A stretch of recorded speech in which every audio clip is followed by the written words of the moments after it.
कामोटा sector 35 स्थित संकल्प सहकारी निर्माण संस्था है, जिसमें दर्जनों परिवार का आशियाना है। संकल्प इमारत का निर्माण कार्य बेहद दोयम दर्जे का है, जिसकी वजह से इस इमारत के पिल्लर तक में दरार आ गए हैं। यहाँ रहने वालों की हालत यह है कि लोग डर के साए में अपना जीवन व्यतीत करने पर विवश हैं। वहीं इस इमारत की दशा से हम आपको रूबरू करवा रहे हैं। इस इमारत के छत का मलबा अपने आप टूटकर हॉल में गिर पड़ा है। गनीमत यह रही कि इस मलबे की चपेट में कोई नहीं आया। हालांकि इस बहुमंजिला इमारत में रहने वाले लोग बार बार बिल्डर से इस बात की गुहार लगा चुके हैं कि इमारत के पिलर तथा दीवारों की मरम्मत करवाए, लेकिन शायद बिल्डर को दूसरे की जान की कोई परवाह नहीं। हालांकि छत गिरने की शिकायत पुलिस तक की गई है। ऐसे में देखना होगा कि सिडको अथवा पुलिस विभाग बिल्डर पर क्या एक्शन लेती है। आप खुद गौर फरमाए, पीड़ितों का क्या कहना था।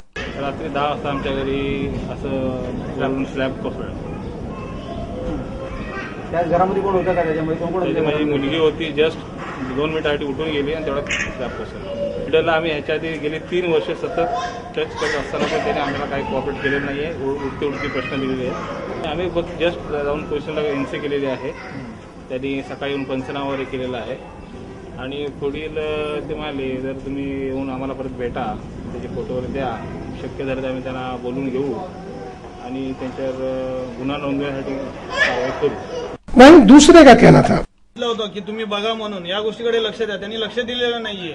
सतत आम्हाला सांगितलेलं जाईल बाबा आज होईल, उद्या होईल, 2 महिन्यांनी करतो। पावसाळा येऊन जायचं पण काम काय व्हायचे नाही।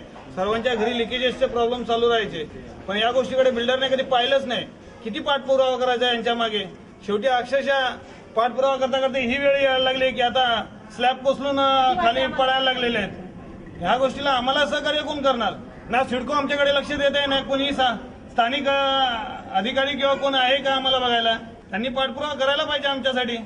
मागे सेक्टर होणार आहे त्याच्यासाठी भरणी कधी केली का? त्यांनी बघितलं कधी? विचारात घेतलं का त्यांनी की बाबा इथे सेफ्टी वॉल्स आहेत त्यांच्या कोसळलेले आहेत, पडायला आलेले आहेत, की त्यांना भरणी करून द्या किंवा काय करायला पाहिजेत का?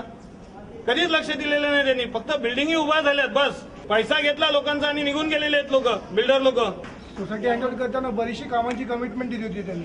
तुम्हाला एक पेंटिंगचा कोट मारून देतो, जेवढे पण लिकेज असतात ते काढून देतो, सह्या घेतल्या आमच्या आणि निघून गेले, बस। त्याच्यानंतर आता आमचा फोनही उचलायला मागत नाही ते लोक। मागच्या 6 महिन्यापूर्वी आम्ही लोकल इथले स्थानिक जे नेते मंडळी आहेत किंवा जे ऑफिसर मंडळी आहेत जे आमची हेल्प करू शकतात त्यांना पण अप्रोच केला, पण त्या लोकांनाही 1 आणि 2 सोसायटीसाठी ते लोक अप्रोच करत नाहीत। सिडकोवाले त्यांना उभे करत नाहीत। प्लॉट एकदा रजिस्टर करून दिला, बिल्डरच्या घशात टाकला की सिडकोची जबाबदारी संपली आणि बिल्डरने आम्हाला एकदा हँडओव्हर करून दिली सोसायटी की सोसायटीवाल्यांची बिल्डरची जबाबदारी संपली।